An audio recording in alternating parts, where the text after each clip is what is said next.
What is going on, guys? We're back here with another Destiny 2 video explaining some subclasses. I'm D-Downs Gaming. Let's get into this one. This one's going to be about Striker.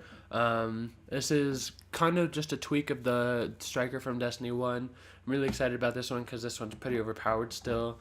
You can't necessarily one-shot a super like you used to, but you have like 3 or 4 slams. So first of all, we got Fist of Havoc, which binds to your L1, L2. You know, your standard super attack. It's pretty cool, pretty basic. It keeps going, and it just it keeps going. It's super strong. It's really nice to use, and you know, maybe in the future it will only be like one smash.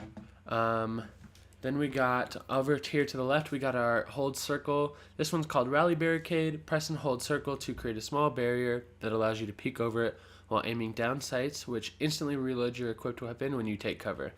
So this one's pretty cool because it's a small one. It's only about like knee to hip height. So what I've seen people do in the past is like they pretty much teabag the wall, because they can just get instant fire rate and complete fire rate. It's super fast.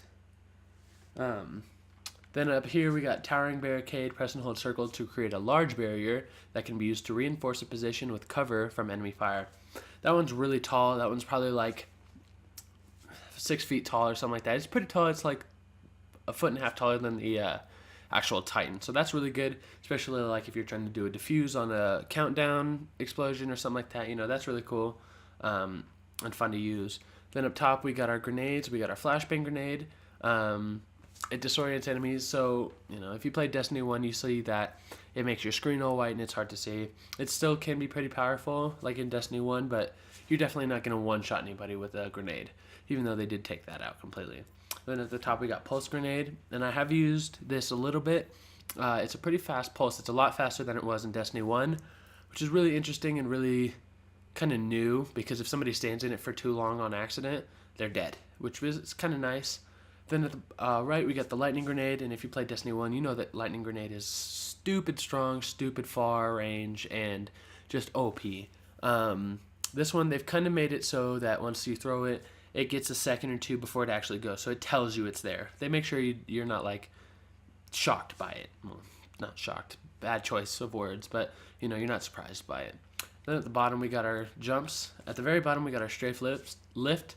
Jump while airborne to activate lift and launch into the air with strong directional control. High lift, which is jump while airborne to activate lift and launch into the air with greater heights. So that one's really good if you're trying to get a high spot or anything like that. Then you got catapult lift. Jump while airborne to activate lift and launch into the air with a strong initial burst of momentum.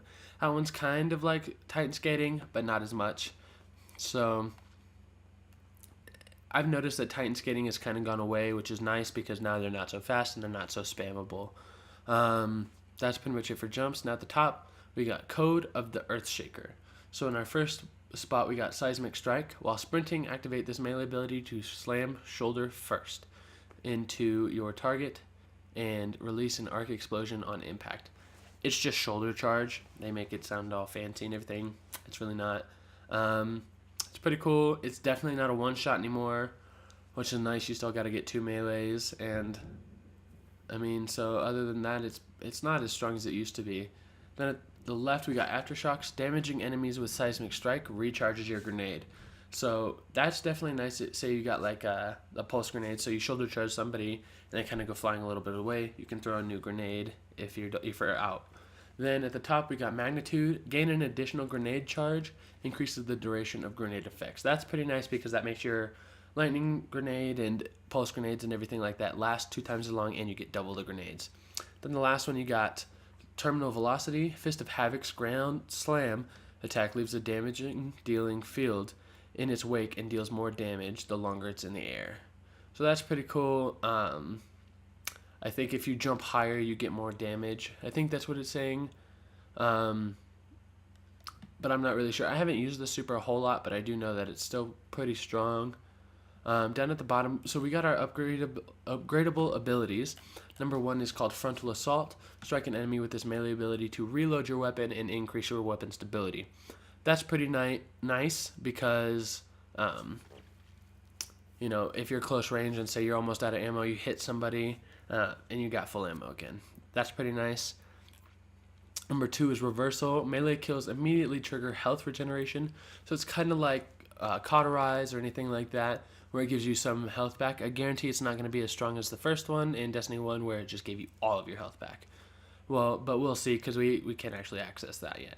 Then third, we got knockout. Critically wounding an enemy or breaking their shields increases your melee range and damage. That's pretty nice because that's going to give you a ton of range on your Titan strike and your melee, because Titans, as everybody knows, has T-Rex arms.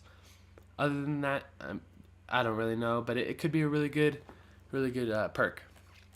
Then number 4, we got trample. Killing an enemy with Fist of Havoc extends its duration. So I do know, since you have multiple strikes, maybe you could get 4 or 5 or 6 strikes. You know, that could be really cool, especially if you're in like PvE where you're coming up against 100 thrall. Who knows? But you just slam after slam after slam. Maybe you could get 8, 10 slams in there. Who knows? You know, maybe it's encore like from Blade Dancer. Other than that, that's it for this striker breakdown. If you liked the video, go ahead and leave a like. Thanks for watching. I really appreciate it. If you're new around here, hit the subscribe button. I really appreciate it. Yeah, and I will be coming out with the next video here shortly. Thanks for